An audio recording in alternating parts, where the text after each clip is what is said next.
Hey, what's going on, everyone? And welcome back to another episode of Just My Opinion. Thank you so much for tuning in. We really do appreciate it. And guys, with this one right here, we are talking Doctor Strange in the Multiverse of Madness spoiler-filled review. Guys, we're going to spoil this thing up, down, left, right, in, and out.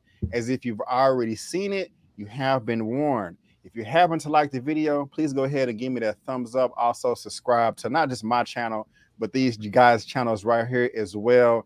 And yeah, this is going to be a spoiler. So spoil away in the comment section. Also want to let you know that this is not live. This is a recording. Sometime in the comment section, you guys are like, why are you doing this live? This is recording. So I just want to let you know.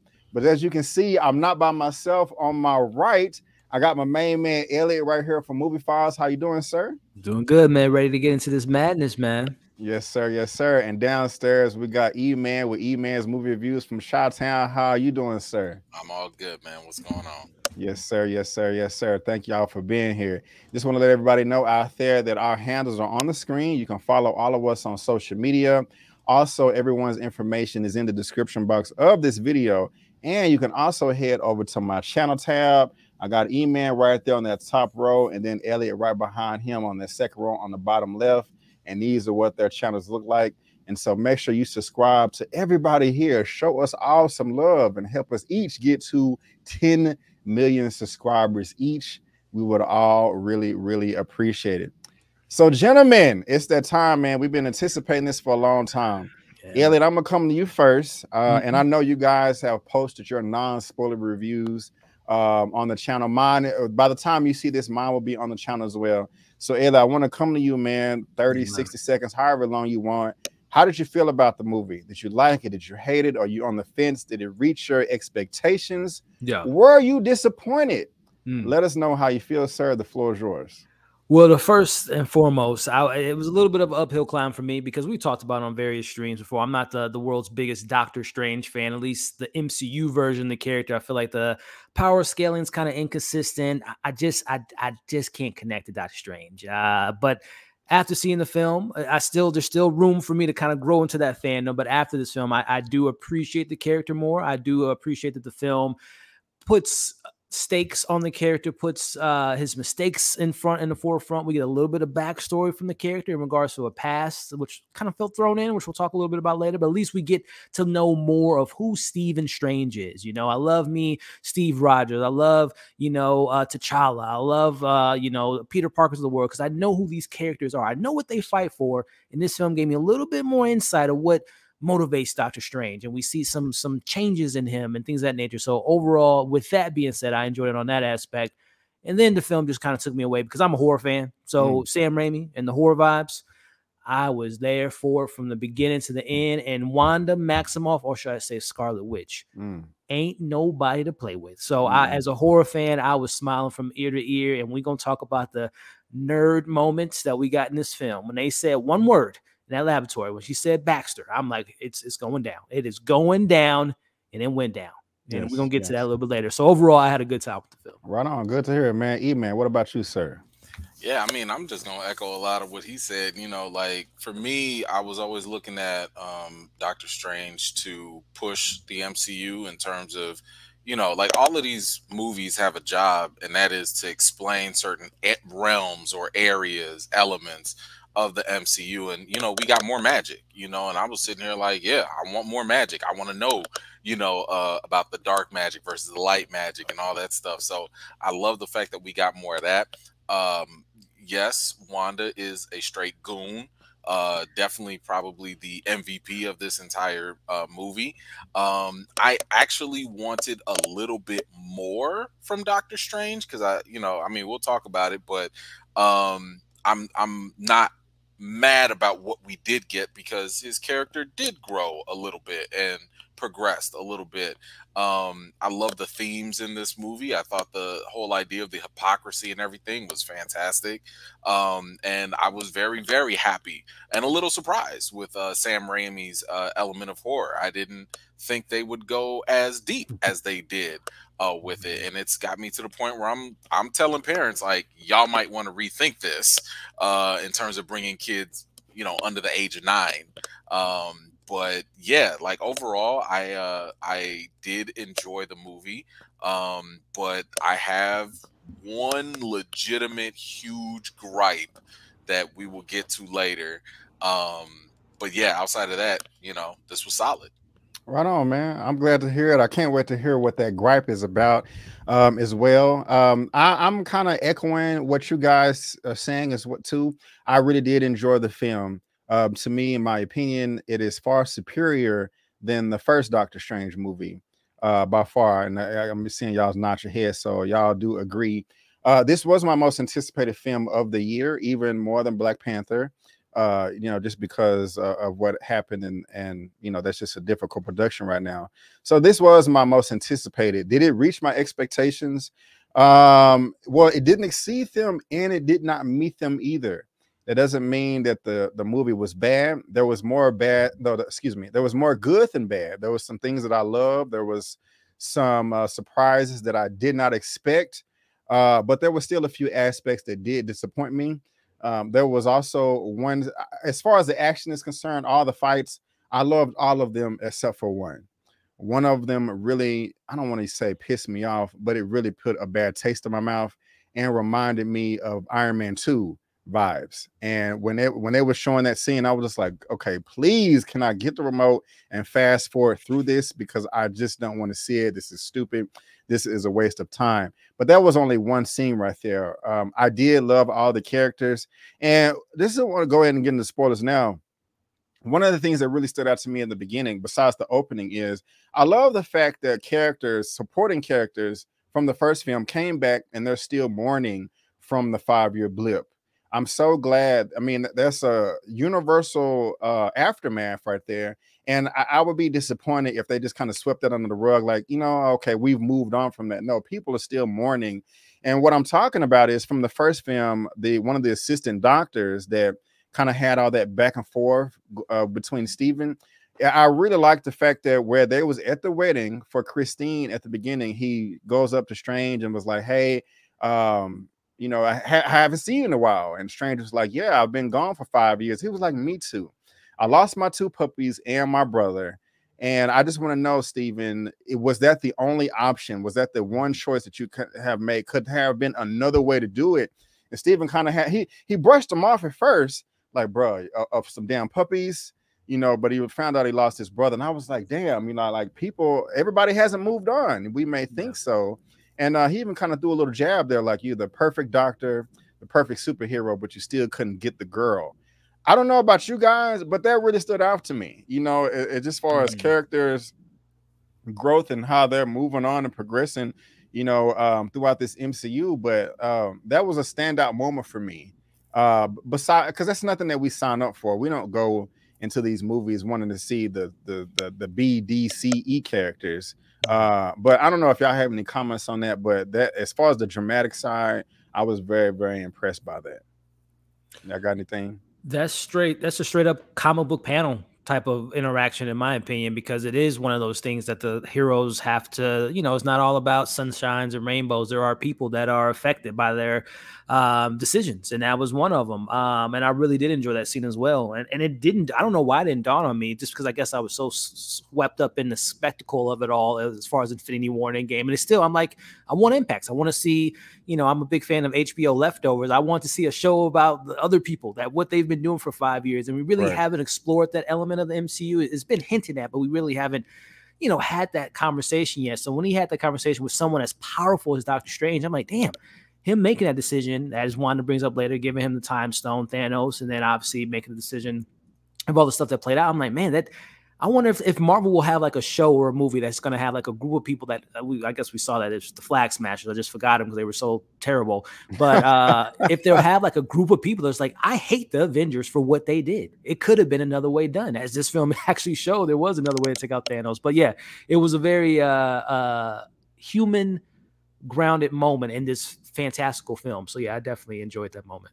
Right on, right on. Also, I like the fact that, like, with Steven's magic, like, people recognize him as a superhero now. You know, like they didn't know who he was in the first one. He didn't interact with anybody after he gained all of his abilities, and Of course, he was too busy in Infinity War, and he wasn't in Endgame until the end.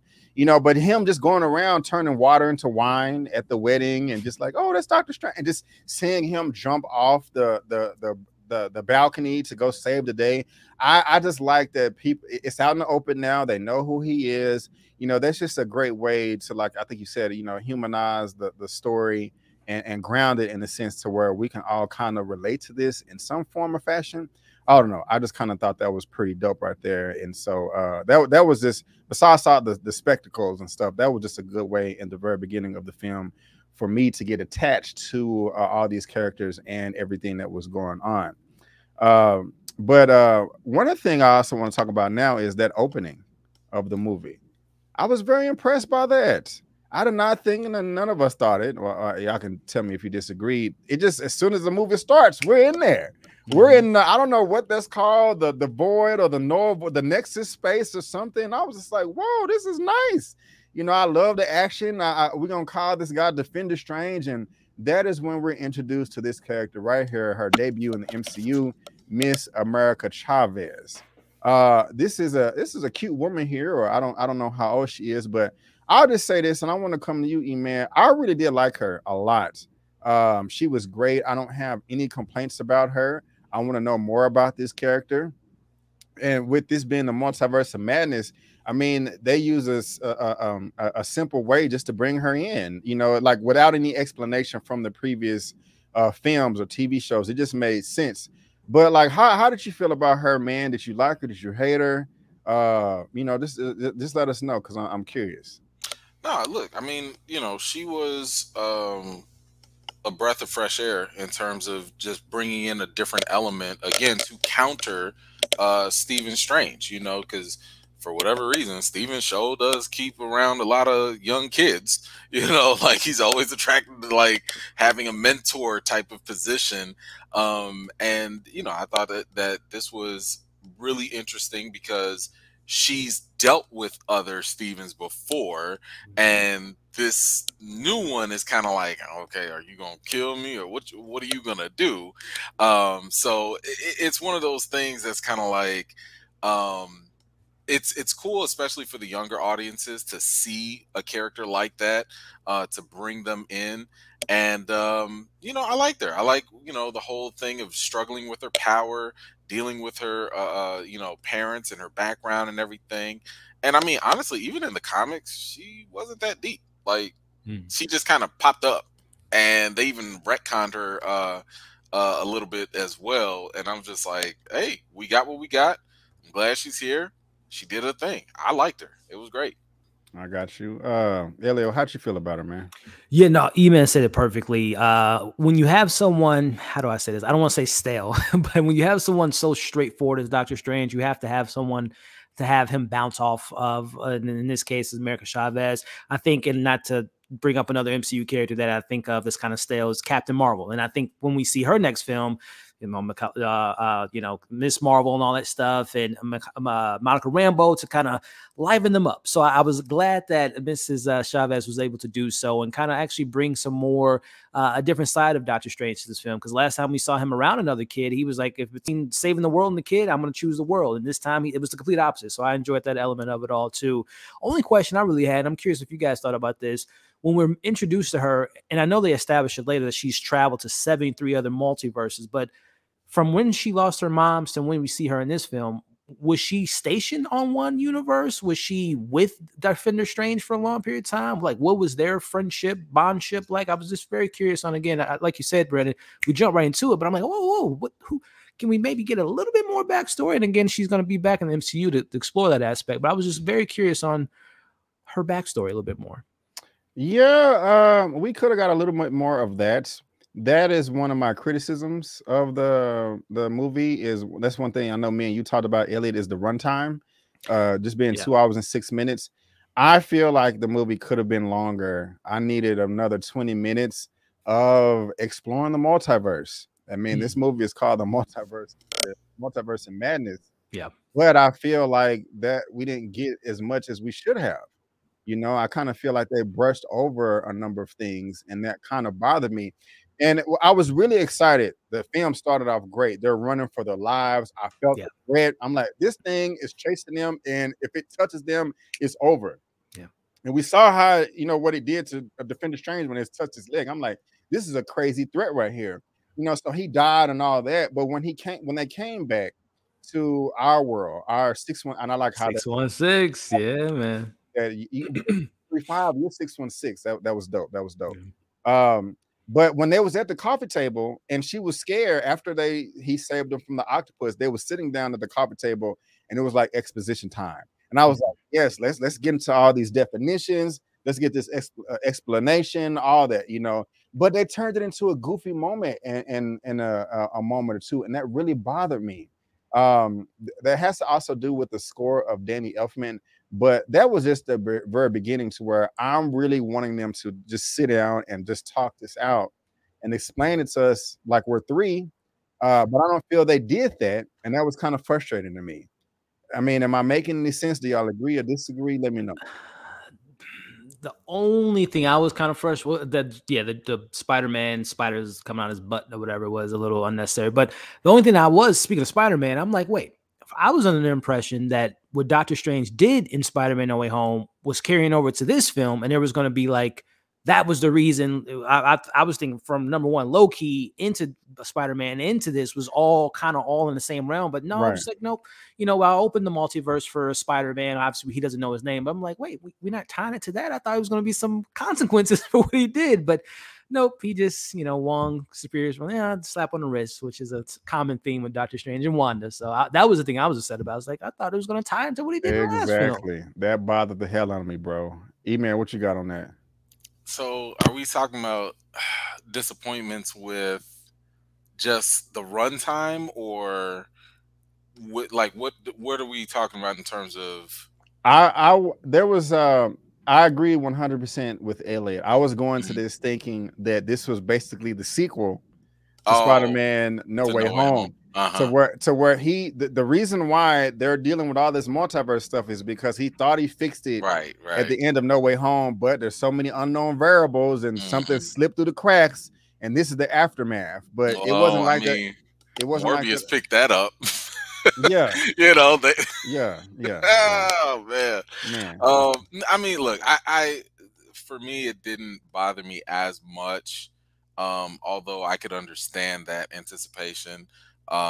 Because they do mention Spider-Man, and you know it has some connections. But apparently, now here's the thing: that I think that also goes to the trailers. The trailers kind of sort of gave us the impression like Strange, like you've been doing stuff and you're the problem, and you know, and all of a sudden we're thinking like, well, you were messing with the multiverse earlier, so that would be a nice little segue into this movie. But nope, it was Wanda. Nope, not at all.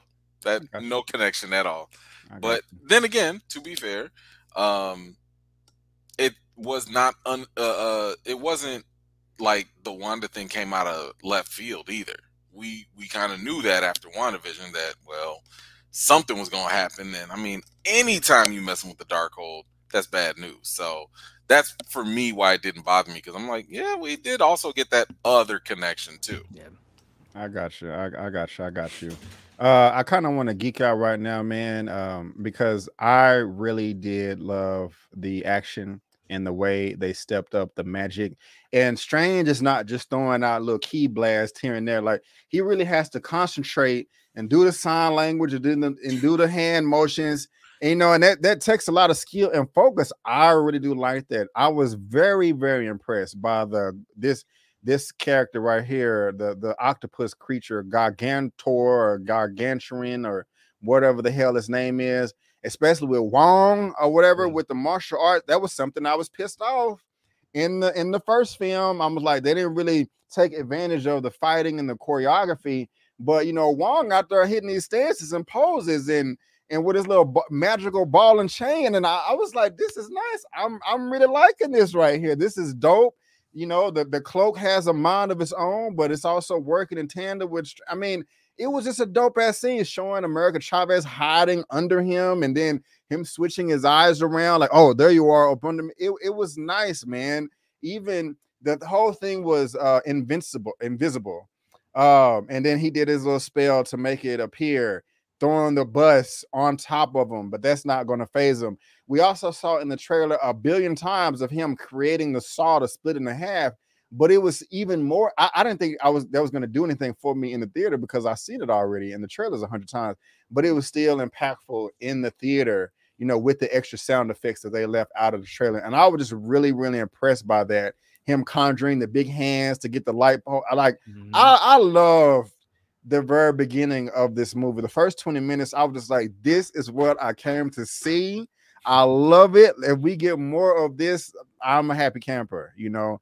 I mean, are y'all feeling the same way with my energy, or are y'all? Man, you pretty much summed it up for me, man. I mean, it hooked me. So yeah, like man. I was like, okay, if this is the tone we set, well, let's ride. Exactly. I got you. Okay. And man, let me come to you now, man. What is something that I guess rubs you the wrong way, that where you like, you know, I can't give it a perfect 10 because of this or that? I mean, I can give my two issues. Well, a lot of it had to do. First one was really the Illuminati. I didn't really like their reasoning, and I didn't like the writing behind them because they were all like, yeah, Wanda, but no, Strange, you're the bigger problem. I'm like, what? Like, why y'all acting like Strange was the one that like destroyed the world or whatever? Like, we all know that there was potential for Strange to do things, but for what he destroyed y'all Thanos. Like, he actually, you know, he made the hard decision. I'm not saying he was perfect, but they acting like he went completely evil and stuff. And I mean, yes, in another universe, like, you know, destroyed it and all that, but you know, I didn't like how casually they just was like, it's the Scarlet Witch, whatever. We'll take care of that. That ain't nothing. And then the whole time, she is wrecking house on all y'all defenses, on everything. And I'm like, and not one moment y'all can stop and be like, maybe that's a bigger threat. You know, like, we get that there are variants, and if you understand there are variants, that means you shouldn't judge every single one the same way. Yeah. So at least some portion of that should matter, kick in. But again, it felt more like a plot device. Like, we need them to go do this, so we're just gonna have them believe that Strange is just so bad, just so that we can get to this action plot. So to me, that was just like, it was just kind of thin writing. It just wasn't the most organic transition to get from point A to B. But my biggest issue with the entire movie is really the marketing. And I've talked about this a number of times, like, Marvel spoils way too much. And, you know, the mere fact that they spoiled the Professor X reveal, when you watch the movie, the sequencing of all the cameos and everything, it leads you up to believe, like, okay, we got this reveal, then we got this one, then we got this one, and then the biggest one is Professor X. And I'm like, that's y'all big reveal? But y'all been showing that in the trailers for months. So what happened? You know, and even today, this just got reported earlier, even Kevin Feige was like, yeah, the trailers showed way too much. And he was like, the way Sam Raimi, you know, directed and did the movie, it was not supposed to, that's not the right setup. You know what I'm saying? Like, it was really set up to make Professor X the biggest reveal. And the more you kind of, like, once you kind of go into there, it was a letdown.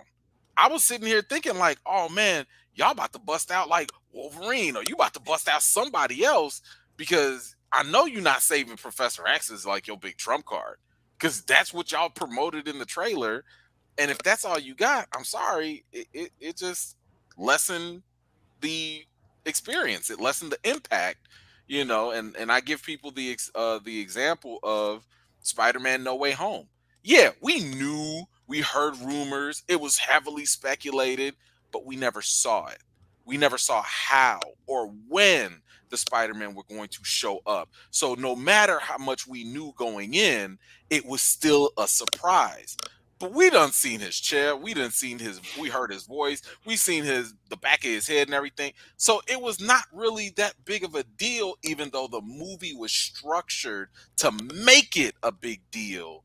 And that to me was kind of like, y'all should have never even showed us the Illuminati at all. Like if you had never shown it to us, we could have had a Captain America lifting Thor's hammer moment where the entire theater would have just exploded. Minds would have just melted.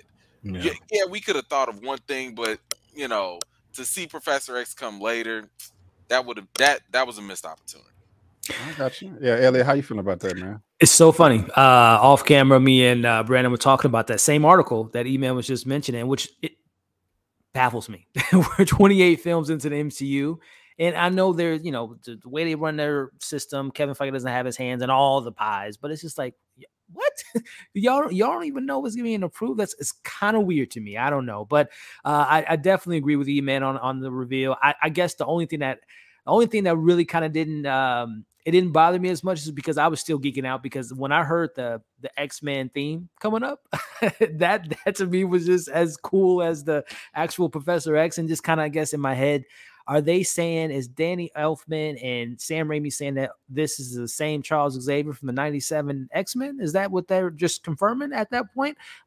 Which was just so cool to me. But again, I can't acknowledge, probably on a second view, and I want to watch it again, really keying in on the idea of the Illuminati to me, maybe being on the same page with Eman. But I was just nerding out the fact that it was, you know, seeing Professor X again, and we'll talk about him. We were jokingly talking about it offline with Eman. Like, this man just can't he dies in terrible ways every time. But no, I really did enjoy. I mean, I guess we'll get back to it a little bit later, but when we saw Mr. John Krasinski as Mr. Fantastic, I kind of passed out for a second. But yeah, you did. That's I did.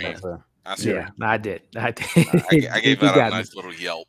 Yep, I did too, man. I did too. That was nice right there. Yeah. I will say this. You know, it was rumored that this movie has more surprises than Endgame, Infinity War, and No Way Home. When I think about it, I'm like, how many surprises were in all those movies? But yeah, people need to tell it. I mean, you're watching this now, it's already too late. You've seen the movie, but that was way off. It wasn't that many surprises, you know, in this. Excuse me. I mean, I'll get to some of them in a second. Cameos, I guess. I mean, well, how many was it? 2 that we didn't know? Yeah, Black Bolt. We confirmed that it was Captain Marvel and not Superior Iron Man. The British chick, Captain Britain. What's her name? No, Captain Carter. Captain Carter. There you go. Yeah. Captain Carter, and then Reed. You know, those were like that was it. You know. So did you know that Captain Carter was in the movie before you saw it, or no? Okay. Yeah, thanks to the last. You say that trailer. Okay. The last trailer a week before the movie dropped, and they showed the shield. Yeah. It's like, why would y'all even show this? Okay. Because I didn't. Because I know you stayed away from trailers, so I don't know if you saw that. My only thing screenshots. That's the look. That's the problem with these trailers. It's not for one. Marvel is feeding the people that are thirsty. That are not anybody here. But the YouTubers that are thirsty for views and stuff, and then the trolls that just want to ruin stuff for other people. I had people hitting my inbox up with the screenshots. You can't unsee that. You know what I'm saying? Like, the second it's there. Like, I don't watch the trailers, but golly, if I'm scrolling, minding my own business, and I see a thumbnail, it's like, well, damn, there it goes. Right. My only defense is, even if they didn't put that trailer out there, I still had a good feeling she was in the movie, because I don't know if I can find that poster, like the one that shattered. Yeah, you know, it had the shield all the way in the back. But yeah, here's a thumbnail right here that was used, and we're gonna break down this scene right here a bit much when I want to get to it. But yeah, I mean, it just wasn't that many surprises, and I'm not saying that I'm just disappointed by that. I'm not, because I know how to tailor those.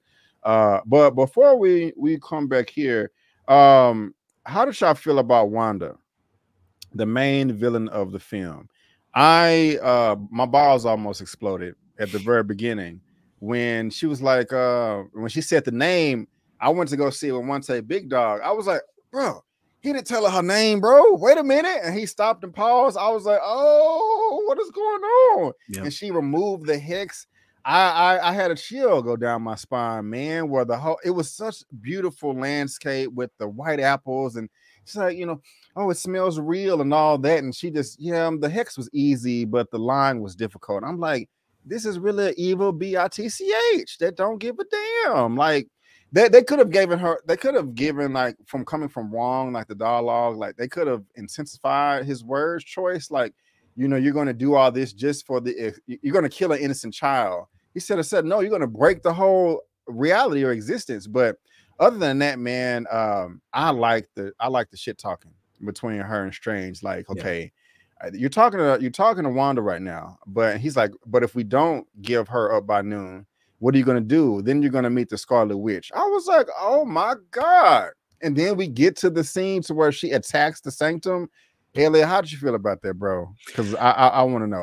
The attack, the her removing the hex, all of that, man. Because well, I mean, the thing that's I think makes the journey of these characters so interesting. If I was an actor that's been playing Elizabeth Olsen's in the role since 2015, you know, 7 years in this role, and you know, after a while, things can get a little stale. But after, when you get the opportunity to play, you know, you hear all these actors saying, "Oh, I want to play a villain." You know, Tom Hanks.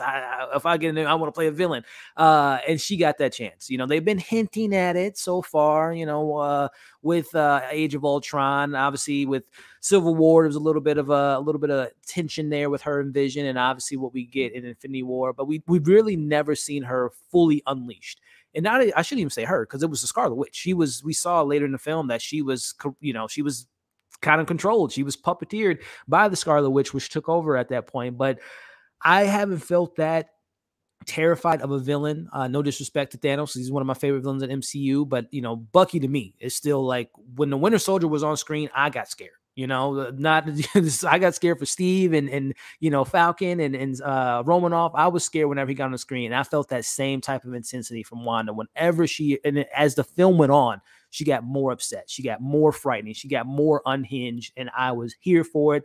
I really don't have any complaints in regards to what she did in the film. Of course, it could have been maybe more fleshed out, maybe more things being added to it. But as far as just that feature of her being the main villain and the corruption of the hold on her, I thought it was fantastic, man. Already. Eman. Man, first of all, let me correct something. Wanda's not a villain, okay?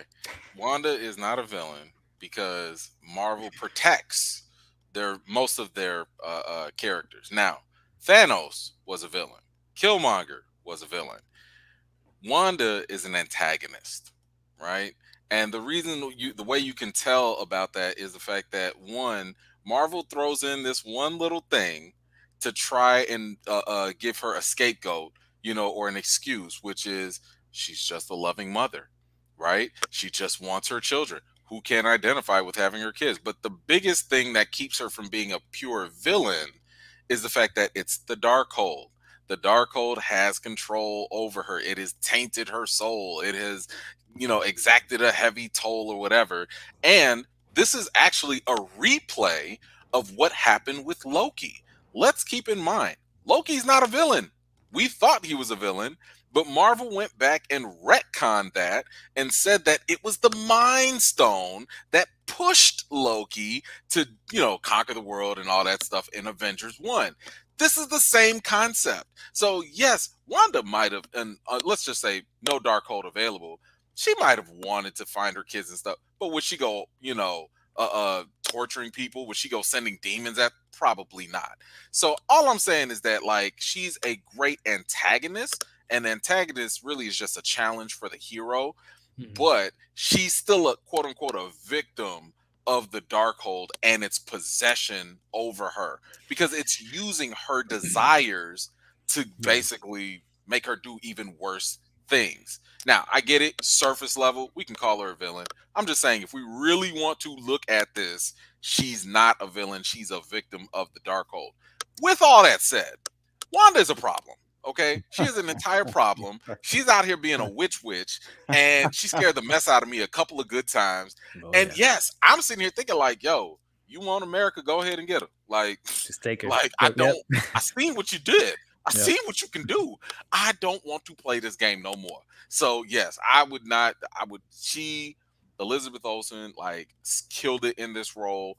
As I said in my review, when she wants to be scary, you're gonna be scared of her. When she starts struggling with her pain and grief and stuff, you're going to empathize with her. That is, you know, a sign of great acting. So for me, her performance was like on point. And again, you know, I also compliment Sam Raimi here, because when she started doing that stuff with the mirror coming out the pictures, body contortion and all that, I was like, no ma'am, don't like it. Nope. So yeah, there was a lot of nopes going on for me in this movie, with her specifically, but yeah, I loved it, and I love the fact that they even brought up Chthon, you know, the demon that like actually controls, like that's where chaos magic comes from. So I love the fact that they've actually name dropped him, which means that he is a thing, he is a being, and Wanda is really just a conduit, you know, for him. And I think that that's an excellent foreshadowing of even crazier things to potentially come.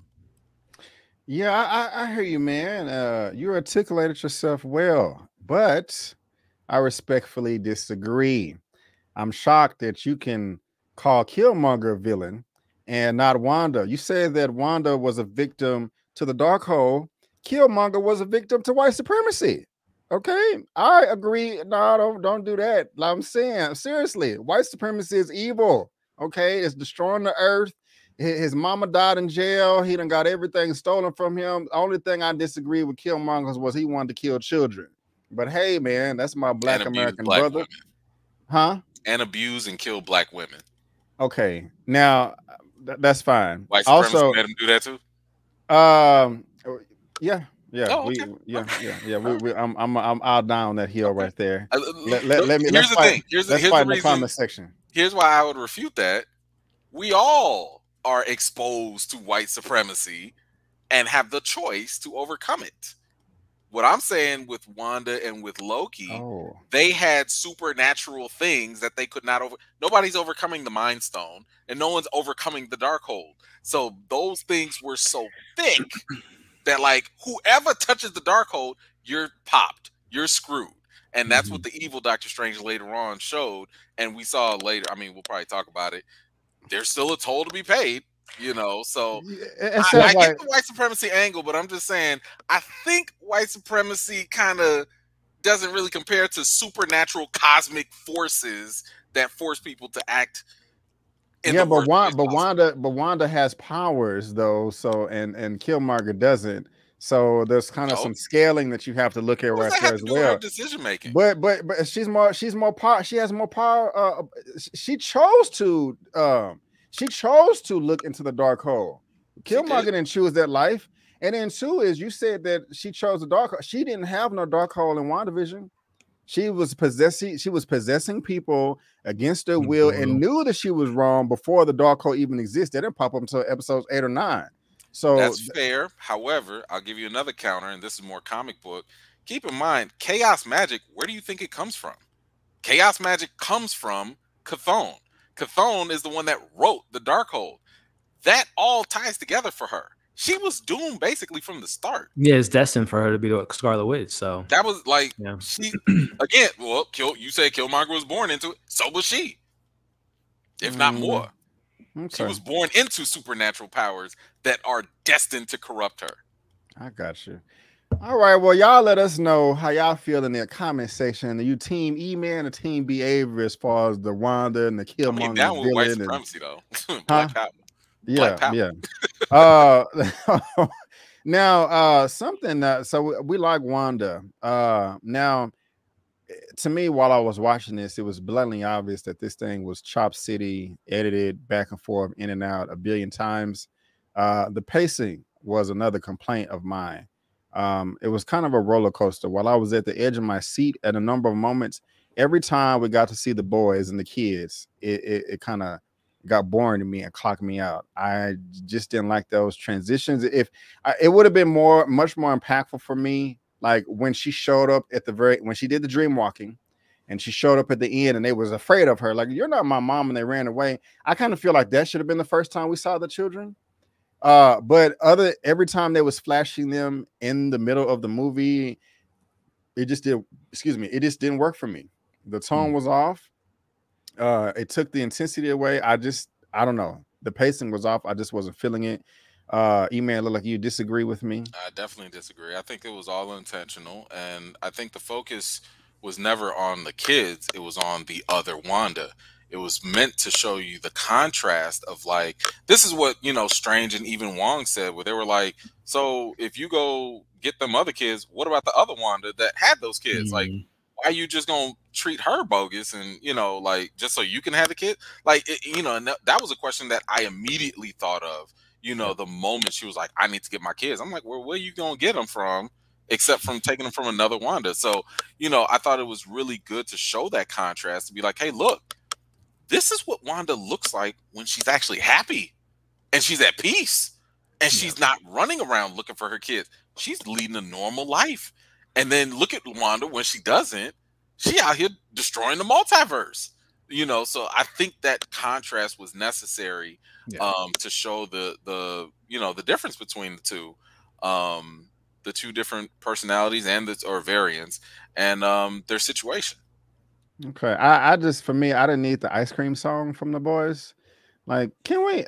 I don't know. It was annoying to me. I mean, if you liked it, that's cool. But I'm just like, it just was jarring. Like, you know, we go from serious moment into goofy jolly, and I mean, I know they was, I guess, trying to be sentimental and all that, but I don't know. We got out of it in WandaVision, and I did not sympathize. Wanda was scary, but I did not sympathize with her as much as I did in her show. I kind of wanted a little bit more pain from her through her words, if that makes any sense. It's just, I don't know. I kind of wanted, even though she was a badass, I still kind of wanted more from her. And when you're focusing on ice cream songs and stuff like that, like they did the ice cream song, but then as soon as they started possessing the other Wanda with the dream walking, that knocked it back up. So I was like, okay, yeah, this is what I want to see. But it was going like this for me, you know, as far as intense, then to jolly goofy, intense, jolly goofy. So I don't know. Elliot, you agree or disagree with that? No, I think it's kind of what you were saying. I think it was very intentional because just like you just mentioned, I'm thinking of dreams. You know, when we're in a dream state, it is goofy, weird, you know, awkward. You know, it's a bunch of weirdness going on that you can't comprehend. And that's what Wanda was seeing, was just like she can't comprehend this happiness because she doesn't envision happiness. So I thought it was kind of like you said, a good contrast of her nightmares, as she calls it. She wants that happiness, but she can't attain it because of everything that kind of went down with how things shook up. So I actually like that duality of that kind of happy, cheery, lucky, what she wants, but she's living in that nightmare. But also the only thing that I was kind of upset about or maybe missed out of was like the husband angle of it all. I was wondering what the hell was Vision. I wanted to get Vision in this film. I would have thought that he would have been in one of those visions or dreams or multiverse or variants that just to add more fuel to the fire. To really get her upset is, you know, her Wanda not only has kids, but has a lot of live Vision. So that was my only thing that I was kind of missing out on. But besides that, I thought that those scenes were really well done. Okay, well, I guess I'm alone in that one right there. That's all good. Brandon hates kids, guys. You heard it. He hates ice cream too. Brandon. We're supposed to keep that between me and you, man. But it's all good. It's all good. They're all right sometime. I want to say that, get this out of the way though. Something that didn't, and this just goes into the whole roller coaster thing. I thought it was dope as hell, of course, when they're traveling through the multiverse, all the different universes. You know, we got an animated one. We got a one where they was turned into paint. It was crazy. That was dope. But then as soon as they ended up in that her universe or 835 or whatever, them walking and hey, you know, this universe food is free, and they're walking in the memories. I don't know if that scene worked for you guys, but that was probably one of the most boring parts of the movie for me, to where I kind of wanted them to like, okay, let's get to something else that's good. And that just goes with the pacing. Eman, I guess you disagree again. I mean, why don't you want to know her backstory?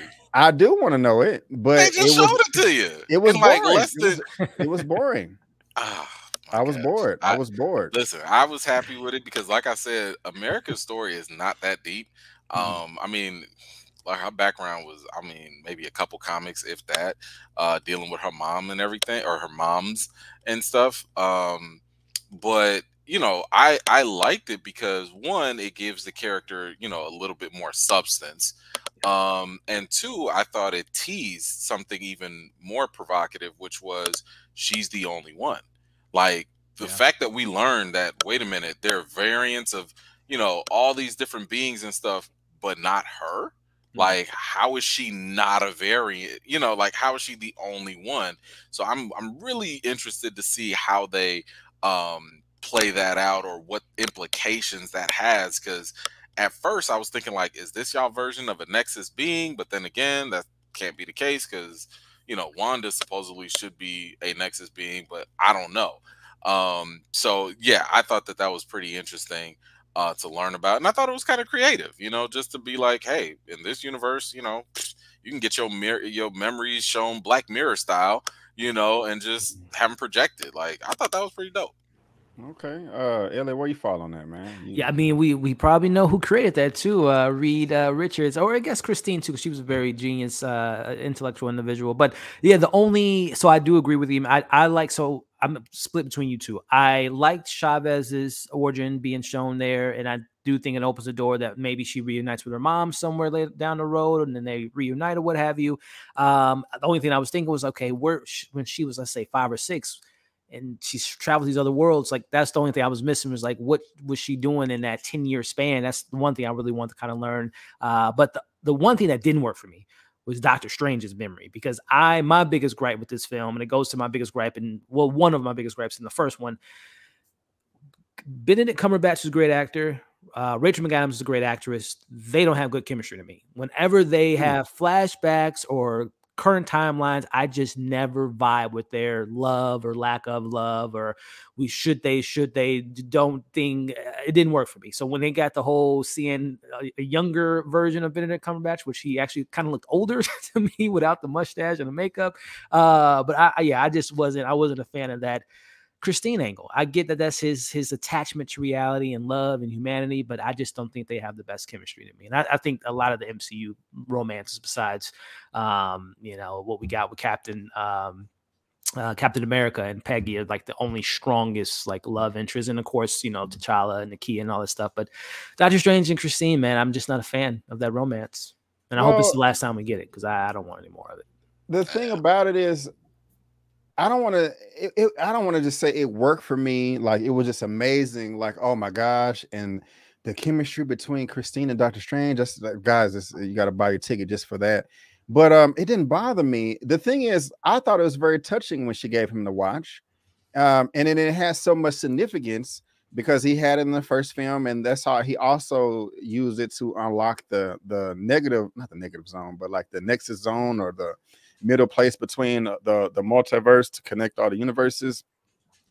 And the thing is their relationship has always been on the rocks from the beginning. We've never seen them as an official couple.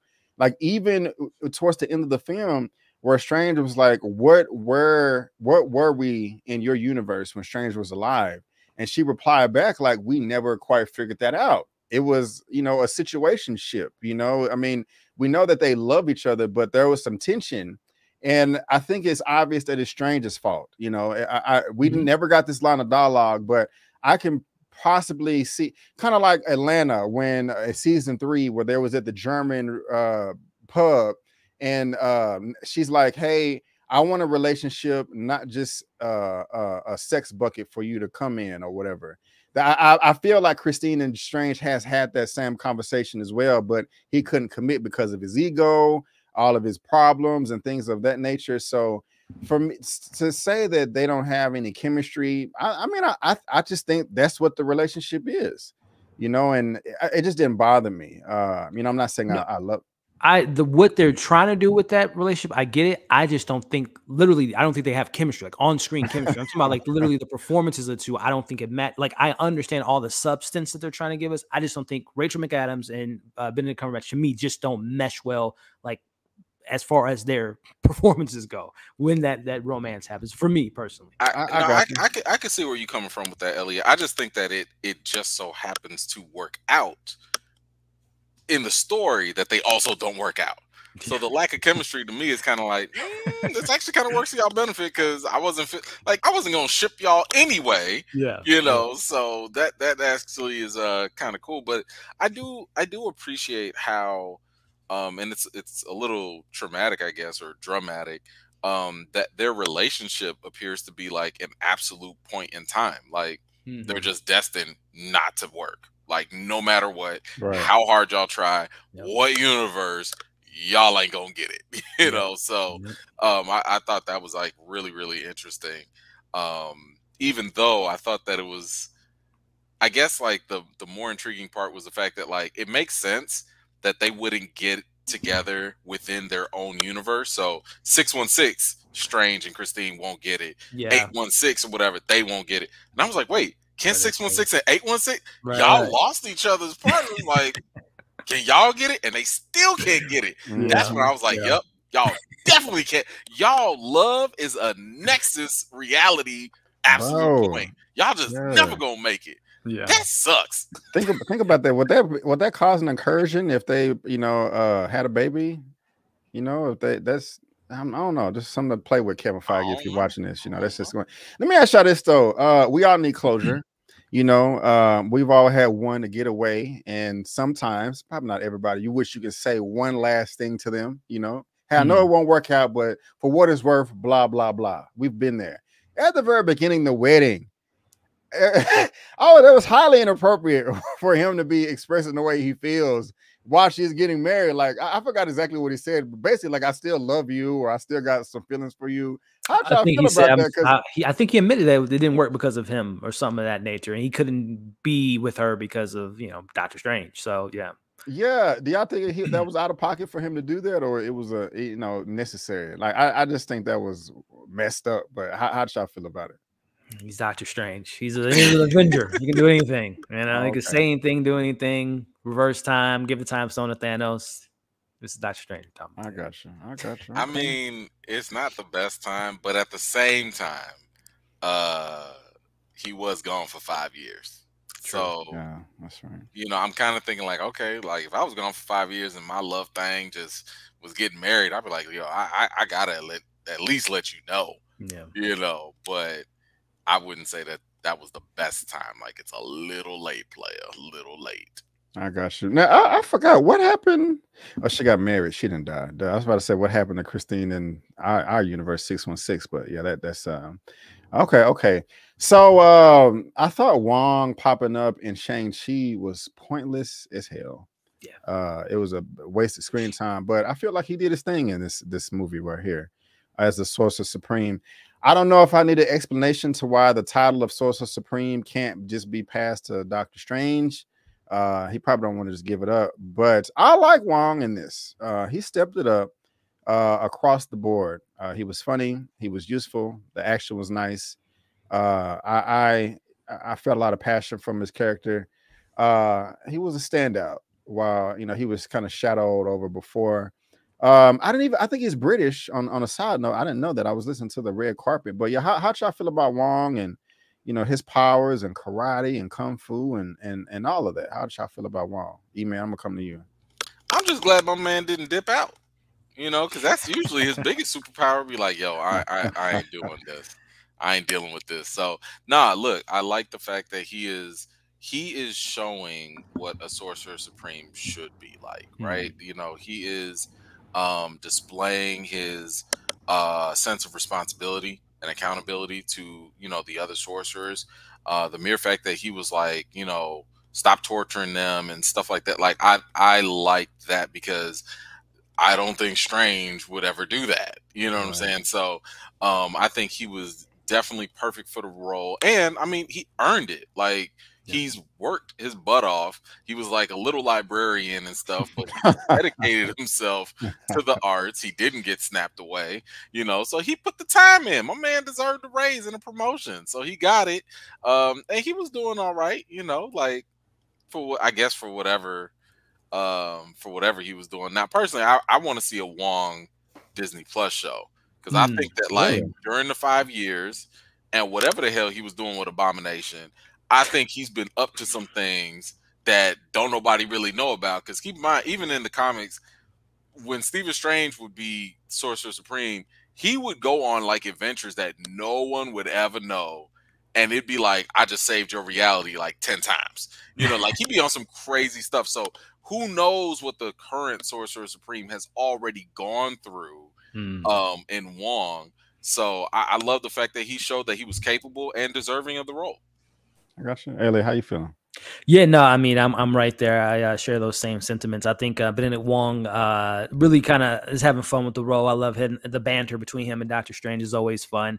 And the only thing that really, when I think of Wong, and you know, not to get to a Black Panther discussion, but I think this shows that there is what happened during that 5 years, and I would love to know who was the ruler of Wakanda during those 5 years. As we know, we'll see how T'Challa plays out. We know he was blipped, and also Shuri was blipped. So that it just makes me think of that, like who was ruling Wakanda during that 5 year span. So I wonder if that same tradition of they're going to stay in power once everything comes back in Black Panther 2. But as far as Wong go, yeah, I'm here for it. I'm a big fan of the character.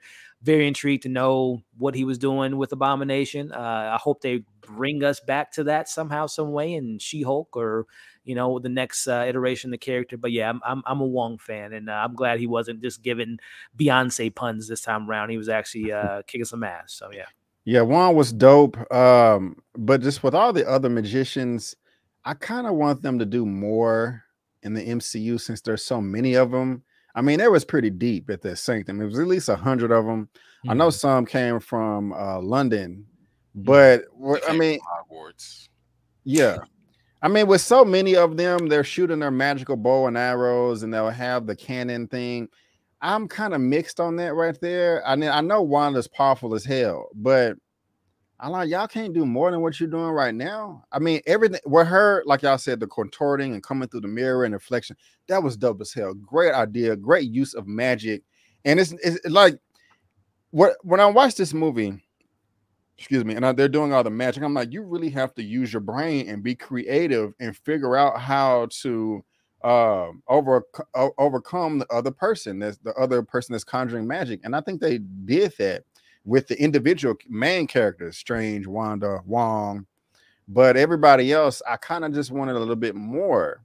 Like the Master, okay, from the first Doctor Strange, when he couldn't do the hand gestures, the other Master, they had his hand cut off, and then he did it. They showed him a brief moment in this scene, but he just really didn't do anything. You know, I kind of wanted more from that and those other side supporting characters. And so I don't know if you guys felt fulfilled as far as that's concerned, but again, I just wanted a bit more. So I mean, maybe again, Eman just touched on it. That's a perfect Disney Plus show. Exploring more of the sorcerers, and you know, and we see they're constantly training. So not to put an excuse on them, but it seems like that batch of people were probably, I don't know, new employees, a batch of sorcerers, because the other ones are probably saving other realities, doing other things. So that might have been a rookie batch that Wong was able to, because it was only like 8 hours that Wanda gave them. So I don't know if it just wasn't a matter of time of gathering the elite crew of sorcerers. So I mean, again, hopefully maybe we get a better explanation of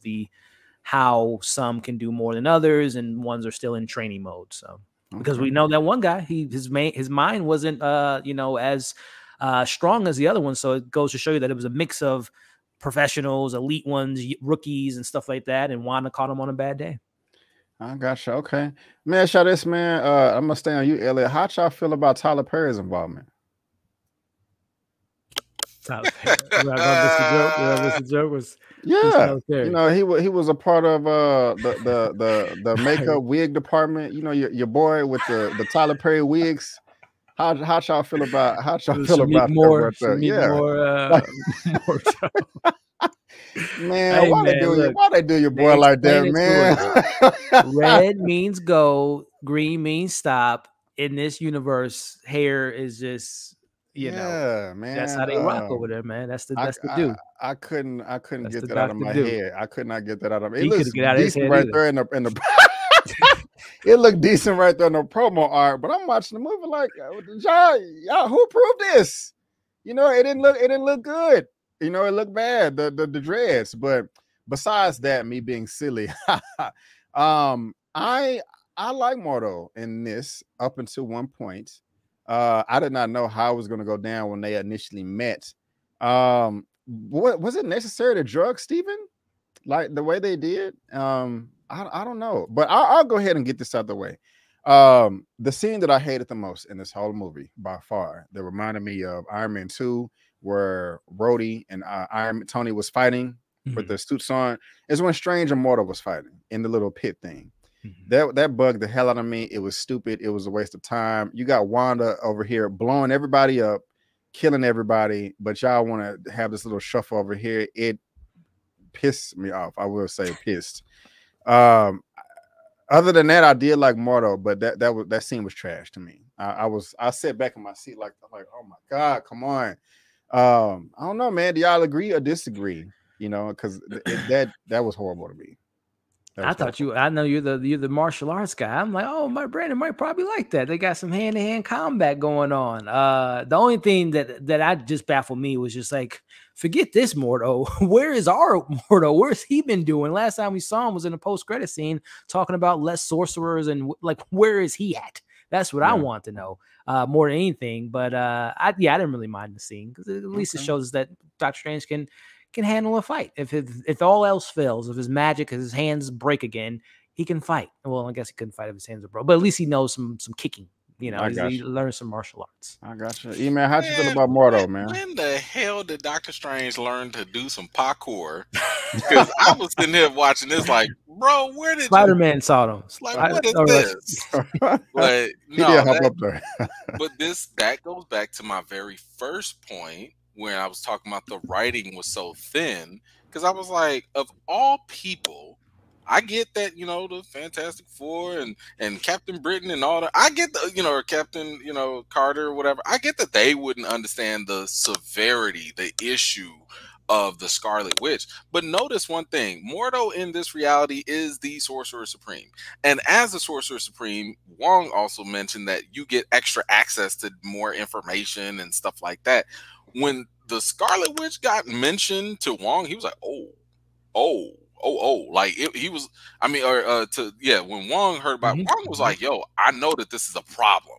Like, because we know about it as Sorcerer Supreme, right? I'm sitting here thinking, like, the moment that got mentioned to Mordo, I don't care what personal issues he got with Strange, that should have been a red flag as, yeah, okay, this is a bigger problem. Strange, you and your variants, they definitely problems, but that's a bigger cause, and maybe we should team up and do something. So this is where I was talking about where I think the writing kind of failed and got stretched thin. Like, okay, you got to find a way to make them fight. You got to find a way to break Strange free. So that's why you're making Mordo stick to this stupid resolution of like, I just can't trust you. Yeah. And I'm like, I get that you don't trust him, but you got a whole witch. Your whole crew is dead. Yeah. Like, come on. So yeah, I didn't like the writing in that scene. I didn't mind the fight. I didn't mind the outcome. I didn't like the setup to get there and all the little motivations. I thought that was just bad writing. Quick question, Eman, and same for you, Brandon. As far as like, so we know that obviously different variants, different alternate timelines, different prophecies of what sorts. Could it be possible? Again, I'm not trying to make an excuse for it. Could it be possible that that world's version of the Scarlet Witch maybe wasn't as devastating or catastrophic in that reality versus the 616 reality of the prophesizing she takes over the world? I know they mentioned the dark holes in every universe, she destroyed it, but I wonder, could it be slightly altered it that she wasn't as powerful that's in their world? Yeah, that it wasn't 616. I'm curious about a couple things, and this is what I have to look for in the rewatch. I'm curious as to, you know, because I kind of look at the Scarlet Witch as almost like the Phoenix Force in a sense, right? You know, like it just attaches itself to a Wanda. I don't know if every Wanda gets them. I'm assuming maybe she does to some extent, because clearly her kids came from magic. Now, did that come from Scarlet Witch magic, or did it just come from Wanda being a natural born witch? I don't know. And I don't know, like, are there multiple Scarlet Witches out there, or is there only one Scarlet Witch but a bunch of Wandas? Yeah. Like, that's the stuff I don't we don't have enough answers. Professor X, he would have been, talk about encyclopedia. He would have been like hearing the Scarlet Witch. He definitely would have understand the severity of it. So maybe it goes into your point. And maybe it's just a different philosophy or you know what? That might be why they also underestimated her. Like, right, they were just like, Wanda. Yeah, we don't. Yeah, because our Wanda, she's playing with her kids. Exactly. She a problem, man. We could take her. Exactly. You know, so maybe that's you know. Good questions. I want to know that too. I'm gonna check it out on the rewatch. But are Wanda's kids fake in every universe, or are some of them that are actually real? They would have to be. I mean, fake in every universe. They would have to be fake in everyone, I believe. Okay, Ellie, what you think? You in the fence? Well, I'm just thinking about that question. Yeah, because it's just we need the answers, Marvel, and I guess we'll get it. Yeah, who's the daddy? Right. Yeah, no, I guess I'm still thinking about that myself. Because I wonder, is it the same story with Wanda? You know, as far as like why she created the kids? Did she lose her brother, lose her family, and Sokovia and all that stuff? So yeah, I wonder. Yeah, that's something. As they said, it was. I don't know if this has been confirmed yet, but I did read an article a couple weeks ago that they renewing her contract for her to get her solo film. So maybe that film or show, whatever, explores the Wanda verse, if we're calling it that. But yeah, and for the most part, gentlemen, we didn't know how each other felt until we hit record on this video right now. But Elliot, you sent us a message yesterday telling us that you are now confident that Marvel Studios can produce a PG-13 Blade. And on top of that, by far, I think we can all agree this is the most violent MCU movie to date. And I was very surprised with the blood. We got Captain Carter getting chopped in half with her own shield. You know, the statue falling on Monica Rambeau. We got to get all that. That was weak. I ain't gonna lie. That was weak. Really? Yeah, I thought like everyone else compared to everyone else's Final Destination deaths. Yes, I thought how she got smashed? You have to realize, like, I would Captain take a Marvel, smashing. I mean, like, the violence definitely could have been, I hate to say this, better against Captain Marvel. But the thing is, Captain Marvel, there's a reason why she was the last one standing. Right. Like, she is stupid powerful. Yeah. So, like, you know, if you think about it, it's infinity empowered beings versus one another. You know, and Captain Marvel is like on some Super Saiyan level with her powers and stuff. So to just drop a statue on her, I was like, that's it. The reason why it worked for me is because they had that nice key battle right before that blew the hell out of both of them. So I'm thinking that's what knocked her off, you know, on the ground. That knocked her guard off. It depowered her for a moment. And we don't know what that statue was made out of, but I don't know. That was, I mean, it wasn't as bad as the Black Death. Survive a fall from space, like it was bad, right? It's bad, right? But yeah, after you get blasted from Wanda, you know that's, I don't know. No. Out of the 4 deaths, she was like, I would have took her death more than getting my neck snap or my head exploding from my own whispers. She got it easy. How did y'all feel about Black Bolt, man? Because I did not see that coming. We got the Illuminati, well, not the Illuminati, but the Inhumans in the building. Yeah. How y'all feel about Black Bolt? Grand opening, grand closing. You know, I mean, it was great to see him back, but I was just like, well, there you go. Bye. Yep. I did not like his costume. It looked kind of whack to me. Also, they should have kept his mask off, like in the cartoon, cartoon, and like in the show that got canceled. Oh yeah, I thought I had an image of it. Is that Black Bolt? Yeah, that's him right there. This kind of corny to me. Mr. Tik. He looks like the Tik. I was just gonna say he looked like the Tik. Yeah, and the thing is, and when we got the flashback scene of him killing Strange, he's like, "I'm sorry." To me, he spoke to like there wasn't enough damage for the volume that he used or whatever. That shows you how powerful he is. No. That was what I'm saying from the is comics too. It should have been more, is what I'm saying. Like, I mean, he should have been able to do that by just going like, but he was like, "I'm sorry." You talk that loud, bro. You should have been destroying, 27 blocks. Like he should have displayed more power than that. You're not wrong. So I was kind of bummed out about that, but the dude blew his head off. I was also kind of rolling my eyes like, okay, wait a minute.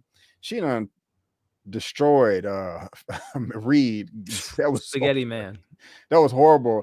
Yeah. The destroyed Black Bolt. And I'm like, Captain Carter, what are you finna do with this shield? Like, do it all day, bro. What are you doing? She went out. She should have died first, man. You know, because I mean, I like her, but she was the weakest.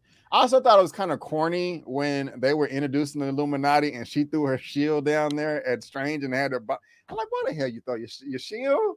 You could have just kept it. But yeah, it was still a dope scene though, in like the way she killed everybody.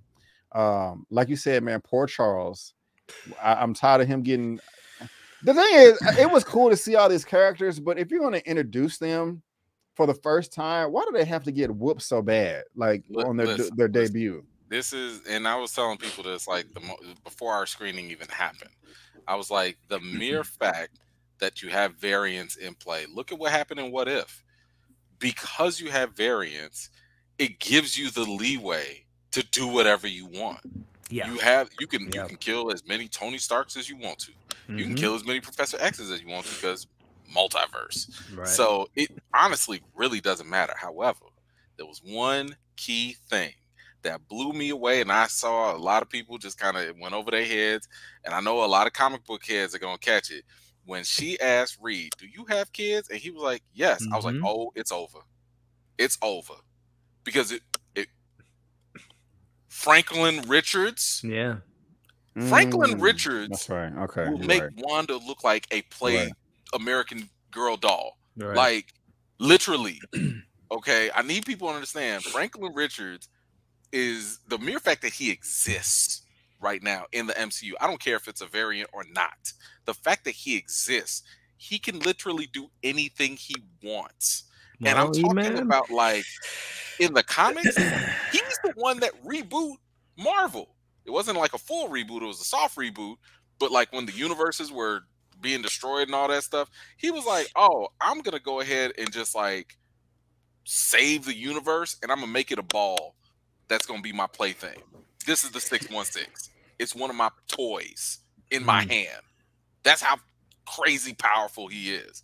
So I was like, the mere fact that y'all introduced his existence, this is the dude that made Galactus his herald. Yeah, I was about to ask about that. You know, so yeah, I was just geeked that Franklin exists because I'm sitting here thinking like, yo, y'all done killed his daddy.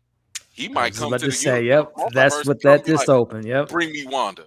You know, this is the kid. Like when he first got introduced, he grew himself up to like a grown man, just like how Wanda did and her kids did in WandaVision. He did the same thing. He was like 4 or 5 years old and was like, I want to be 30. And he just grew up to be 30 and just started walking around. Like, it's nuts. Dude is nuts. I got you. Go ahead. We about to say something else. No, I was gonna just like Eman said, man, that so as when we talked about the no consequences for No Way Home, there better be consequences for what Wanda did. What you just mentioned, Franklin, but also Xavier's dead. There better be X-Men looking for Wanda, X-Men versus Avengers somewhere down the road, because there better be consequences for the deaths and the bodies she left in that room. So I hope that they bring that back. Yeah, and going into this, I was thinking that this Illuminati group was the Illuminati for the entire multiverse. That's not the case. They were just Illuminati for their universe, and that's fine. I actually prefer that. Yeah, because if there was Illuminati for that would just cause too many questions, and so I mean that just gives me hope that multiple Illuminatis, right? Yeah. And because of that, it gives Marvel a perfect excuse to just change up the lineup. So right. Yep. How do y'all feel that there was moments where it was anticlimactic? I was really disappointed with how easy it was to destroy the Darkhold, especially the Book of Ashanti. Yeah, both of them. I mean, they're talking about them and they're dead. It was like a plot device, and then they were just like, "Nah, we're gonna throw that MacGuffin out." I'm like, I was kind of annoyed by that. Straight knife, a knife, a knife. Supposed to give the wielder any power he needs to defeat the enemy, but if you blow on it, it If you disappears. just look at it wrong. Yeah, I was kind of, that kind of rubbed me the wrong way. There was also a moment where I didn't like the continuity in the battle when they was running down that corridor and they're closing the doors behind them to try to block, and she's just using her powers to fly through. They close the last door and then they just sit there and wait. Like, I'm like, keep running. What are you doing? Go the other way. No, you they know? have to build up the scary moments. Yeah, man. They have to, like, horror 101. Exactly. Gotta wait for Jason. You can't do common sense things like, you know, run away. Yeah. I mean, it was complete. That was a complete setup for the scare, and it was completely illogical. Like, it made no sense. But right. You got your little jump scare in, so okay. You did. I was impressed with what they did with Zombie Strange, though. I did like that a lot. I was very impressed. Awesome. I just love the way that, I mean, I didn't see it coming. It's like, wait a minute, can't there be, to dreamwalk, doesn't it have to be a body for you to do it? And he's like, well, I didn't say nothing about it being alive. I was like, oh yeah, that's nice. And I like that. And it's just so many variables. You just can't use magic. There's always a counter. There's always a consequence, you know. And the souls of the damned, I think that's what that was called, was about to take over Christine. And then I'm geeking out with her, bro. The battle between both strangers and the musical notes. Oh, the rap battle? Yeah. Hey, I like that. I call that that the was battle nice. of the bands. Yeah.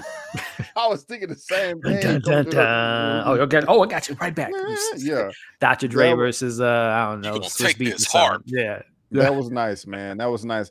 I don't know what Strange was doing. Strange was doing over there. I mean, he destroyed his old universe and he's still bitter. He's still salty. He don't want to help nobody out. That was interesting. But I liked all of that. The only thing that bothered me towards this end was first of all, Wong gave up too easily when they was torturing these people. Like, the Darkhold is a copy, you know, over here on Mount Sinai is the real thing. And I'm like, what? They just go, why are we just not hearing about this mountain? You know what I'm saying? So that was kind of convenient. But when they went in there and they noticed it was a shrine and all those beasts came to life and bowed to Wanda, of course, in the trailer, I thought they was from the box. I thought they was from the fight.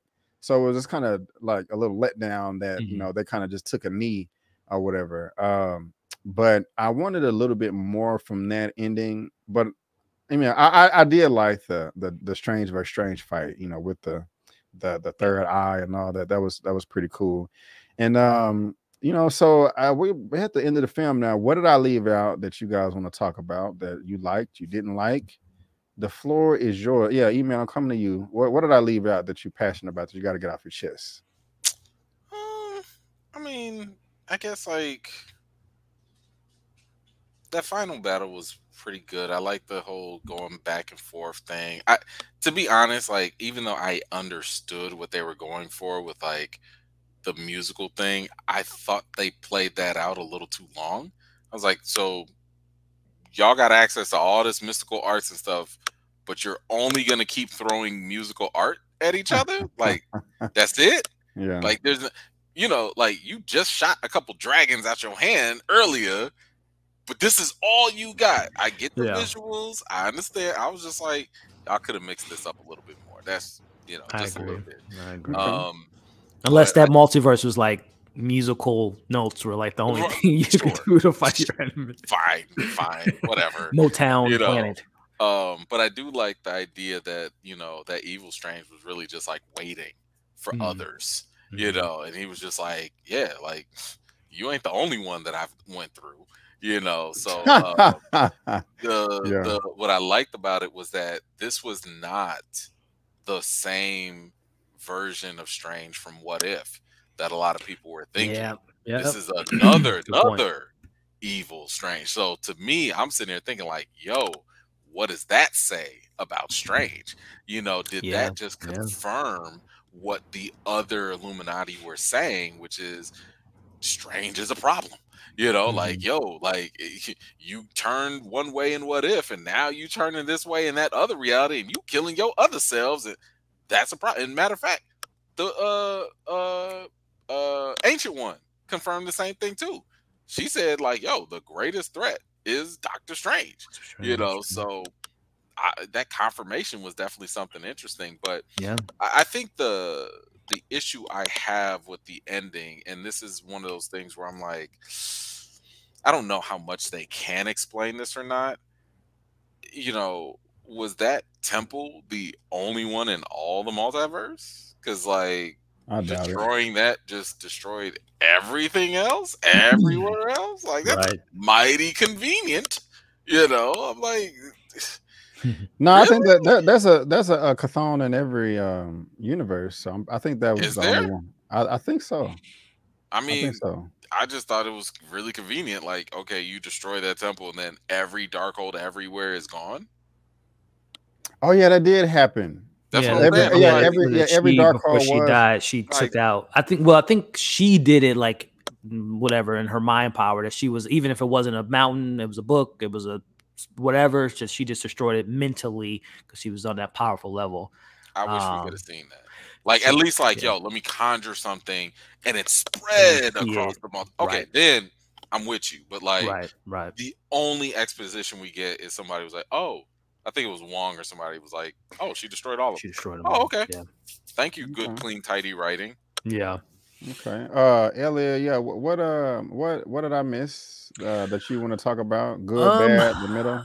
The only thing I would say, I think it leaves it up for interpretation. I think, and I got to see it again, but I'm pretty sure that they didn't kill Wanda. But it was like a quick, when you look at when the mountain closed, it was like this red spark that went out of the mountain, alluding to that she made it out, that she's, you know, going maybe to find Vision. I don't know. I still am so shocked that, not even cameo, but just from a narrative perspective, it would have made sense that some version of Vision would have been in this film some way, somehow. I guess that 2 hour and 6 minute runtime, those cuts came out there. But outside of that, no, man, I think it wrapped up pretty, you know, pretty solidly in regards to the narrative they presented. Obviously, we want to talk about the post-credit scenes, but I guess going back to Eman, we see that it has it in. He has a third eye, just alluding to, again, there's a prophecy of Doctor Strange somehow, some way overcoming corruption potentially. And our Strange, it seems to be that our Strange is the most unique, so maybe he can overcome the dam that he's been prophesized to become. So, but you know, it'll be interesting to see what next with Doctor Strange, because I really don't know. They alluded to nightmares a lot, so I don't know if Nightmare is the next villain to look forward to, because I know Scott Derrickson wanted to have Nightmare as the main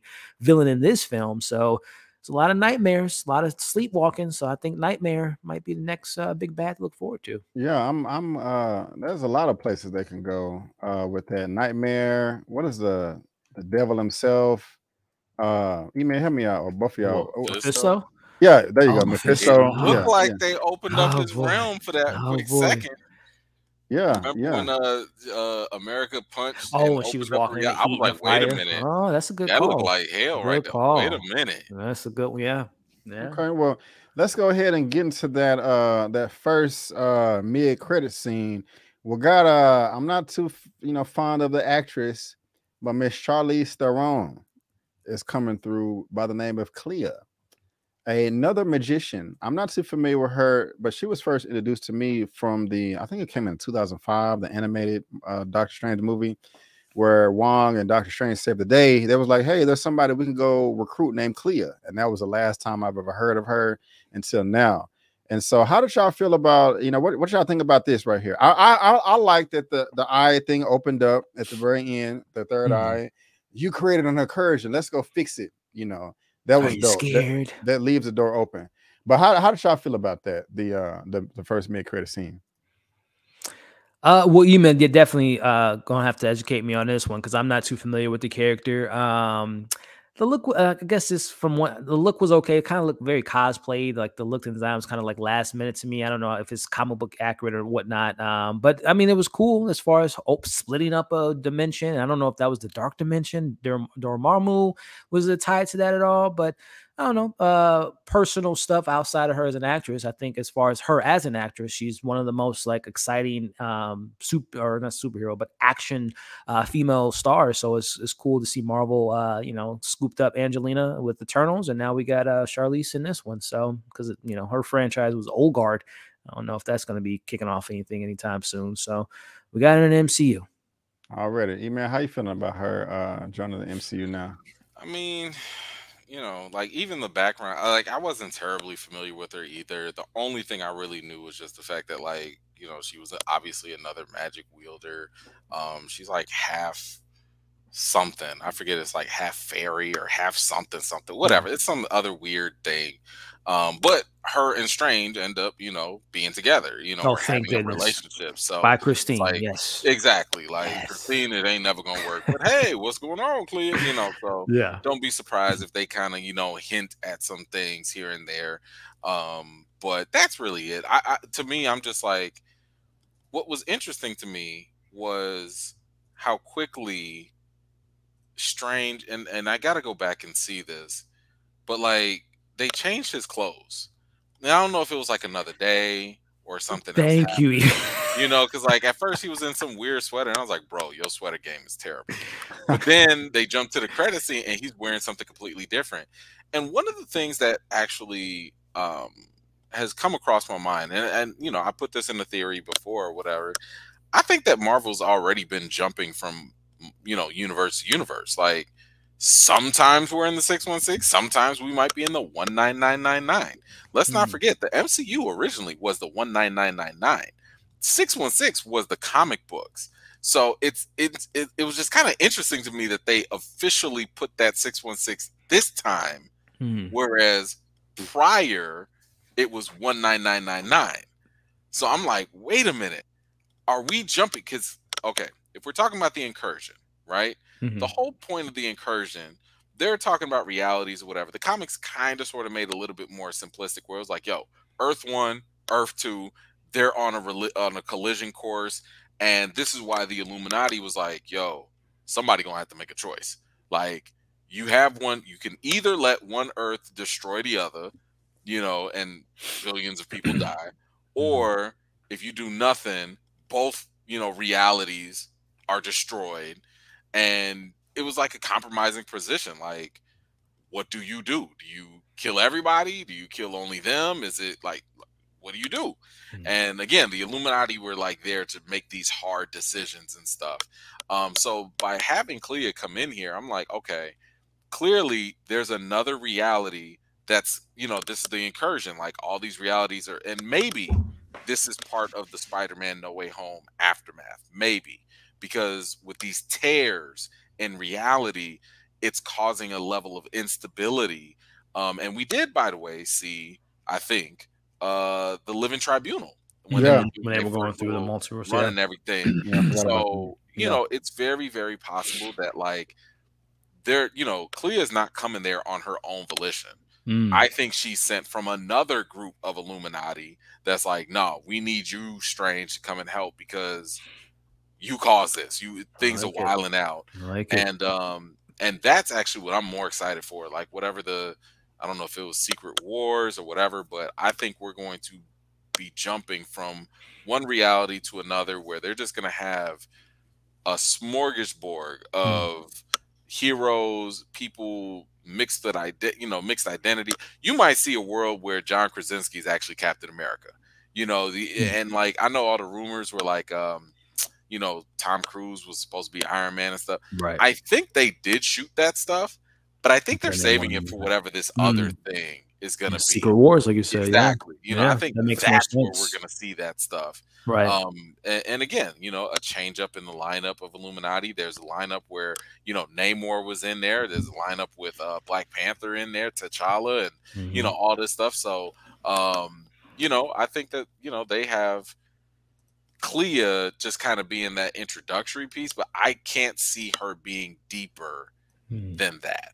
I can't see her being deeper than I'm part of another Illuminati, similar to Mordo's role, and we just need your help. So I think it's really a continuation of that for now. Right on. What else your final thoughts, bro? Eman, was those your final thoughts? So you got any final for thoughts? like for everything? Yeah, for everything. I mean, look, good movie. I liked it. It's not perfect. It got the job done. It told me more about magic. It teased something I think that is going to be monumental. You know, I love the fact that we have multiple issues going on. I mean, we got street level stuff. Kingpin is back. All right, whatever. But then we got, like, I don't know, Celestials coming. Then we got gods like destroying and taking people's lives early.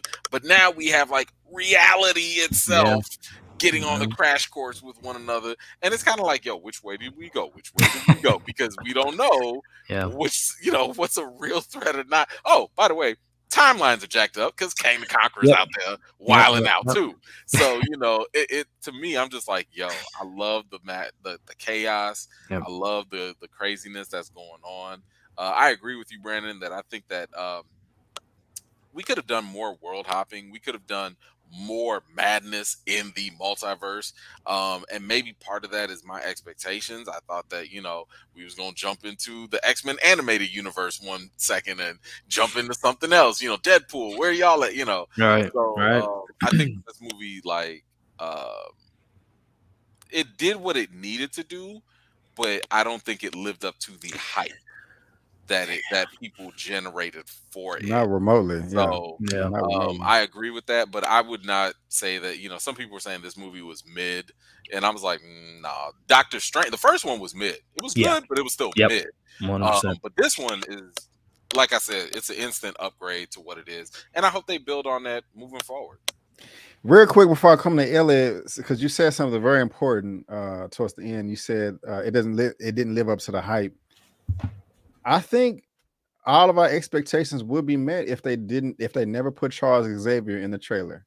Because as soon as we saw that, that's when everybody lost their minds, like, oh my God, the X-Men are coming. But at the same time, that is what got everybody excited. That is what got it. So I'm on the fence because they just showed the forehead. I don't know. You guys in the comment section, y'all can let us know what you think. Elliot, what are your final thoughts, sir? Whew, I mean, you guys have been, this is why I love these conversations. I mean, first off, to address Eman's comment, I think that just really opened my mind up to that first post-credit scene. Because like I said, I was just kind of like, oh, that's cool. Charlize Theron, whatever. Let's go into that. But then the more you start talking about it, it's like, wow, this does open up another realm of just, this is phase 4, but it's really phase 1. As far as, like Eman said, we got a taste of the X-Men, we got a taste of Fantastic Four, and this is really kind of the taste into the multiverse. I know we dove into it with Spider-Man, but it really didn't, again, it didn't really live up to like the multiverse, other Spider-Man coming to it. So, and this is the next step to that. So I think, like Eman said, I think we're leading to, because right now, Black Widow, Shang-Chi, Eternals, and the 5 films so far, we don't know exactly where we're headed in the MCU. Like, we knew Thanos was the big bad, but like Eman said, we got Deadpool, Hawkeye, and all the stuff on the ground level with Yelena. But then we have Eternals over here. We got Thor, the God Butcher,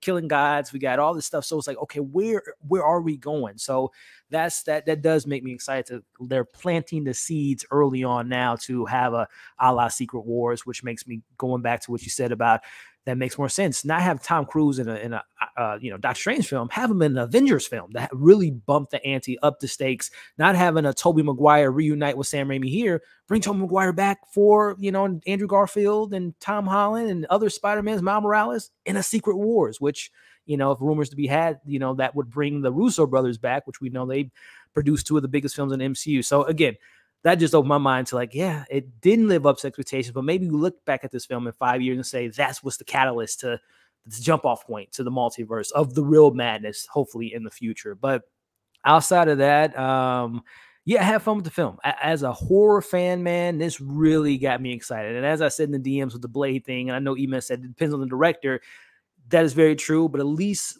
I know now that they're at least willing to go to those levels. Again, this isn't rated R. This isn't, you know, blood, guts, heads falling off people's shoulders, but at least when they do have a strong voice in the directing chair, who knows what the director's going to do with Blade, but at least it shows me that when Mickey Mouse is on vacation, they can at least allow the adults to have like a fun horror film with some gore and some stakes and some magic and some witchcraft and what have you. So this film at least allowed me to know that they can at least go to those stakes and goes to those horror moments if they have it in their bag. But outside of that, it made me like Doctor Strange a little bit more, which was a good thing for me. It made me really like Wanda even more, being that she can get to those levels, and I'm excited to see what they do with her next. And it's just the MCU, baby, and this is where we're at, and I'm excited to see what comes next. So Thor, let's see what your Love and Thunder have up his sleeve. Yeah, yeah. Well said, gentlemen. I really did enjoy the film as well. Like I said at the very beginning, I think this is much better than the first film by far. I can't wait to own this on physical copy so I can get that crisp quality video at home. I think that'll be dope as hell. They stepped up everybody in this. Wanda, Doctor Strange, Wong, the powers, the abilities, all that. It was still disappointing in a few aspects, and it wasn't perfect, but I still enjoyed it. And I've learned my lesson. And you know, I was already good at tailoring my expectations, but I'm gonna make sure I do that in the future. And Marvel, you got to get your marketing together because I think y'all really dropped the ball on this. I think a lot of people would have enjoyed this much better if you would have held it back. And I don't blame Kevin Feige for it. But you know, he doesn't control everything. He has a lot of power, but he doesn't have all the power. Yeah. And so, yeah, I don't want to sound like a broken record. If I had to give this a rating out of a 1 out of 10, I'm still kind of dancing between like a 7.5 and an 8. I probably land on 8 out of 10. And I'm still glad that Raimi's here and not Derrickson, because I just not a fan of other stuff that he's done. And so that's going to wrap it up. Unless you guys have anything else to say. But Eman, before we head out of here, man, what do you want to pub on your channel, bro? What do you got going on that would make people want to subscribe to you and help you get 100K? Well, I would just say, like, tune in. We're gonna be doing the well, we got the, I don't know what exactly when this is gonna post, but we still got the Moon Knight finale coming up. So you definitely want to tune in on Wednesday night for that reaction. Matter of fact, I just remembered I got to stay up late to watch that thing. But then, Obi-Wan is coming up. I've actually got some interesting Star Wars related news coming up in the next couple weeks. Very, very big, exciting news. I don't want to jinx nothing, so I'm waiting until things are finalized first. But if that goes through, that's something you will want to tune in. And I will be delivering some very good news in the coming weeks. So you definitely want to follow for that. And then, of course, the Friday Night Live chats. I mean, it's where it's at. It's a wonderful community. We always sitting here talking about the movie news and, different things going on in the entertainment world. And it's nothing short of a good time. So definitely subscribe and tune in. There you go. There you go.